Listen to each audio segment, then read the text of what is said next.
Chers amis, bonjour. La semaine dernière, j'ai accompagné un groupe de journalistes. Nous avons rencontré des journalistes, des militaires, des politiciens, des conférenciers. Nous avons beaucoup entendu Israël est dans sa deuxième guerre d'indépendance. Alors, je voudrais revenir sur cette déclaration. Parce que oui, c'est une deuxième guerre d'indépendance. Mais pas du tout dans le sens où les commentateurs qui ont employé ces mots le pensaient.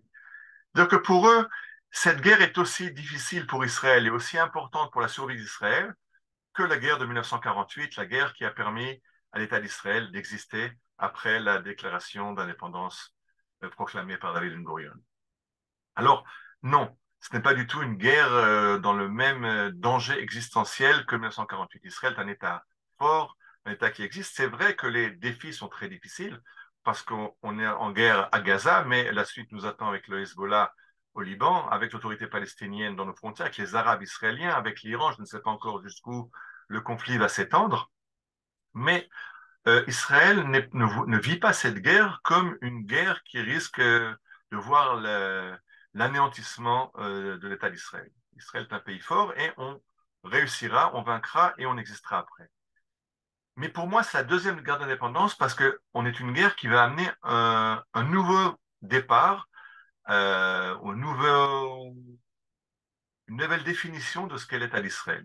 Il y a la définition sioniste de David Ben-Gurion en 1948. Il y aura une nouvelle définition qui sera donnée à la fin du conflit actuel. Parce que ce qui se passe maintenant, c'est un conflit qui en fait permet à Israël de comprendre qui nous sommes et vers où nous allons. Il faut redéfinir les objectifs du sionisme, les objectifs du peuple juif. Je rappelle qu'il y a quelques semaines, juste avant les combats que nous menons maintenant, la discussion faisait rage en Israël. Est-ce qu'Israël est un État juif ou un État laïque? Est-ce que les valeurs juives ont leur place dans l'État d'Israël ou non? Il faut prendre les valeurs décadentes d'un Occident progressiste et décadent. Euh, C'était ça qui en fait, sous-tendait les discussions de la société israélienne. On nous a vendu du pour ou contre Netanyahou, du pour ou contre une révolution juridique. Tout ça, c'est du baratin.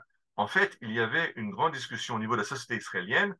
Quelles sont les valeurs de la société israélienne? Quelles sont les valeurs du peuple juif? Sommes-nous un peuple juif ou sommes-nous des Israéliens?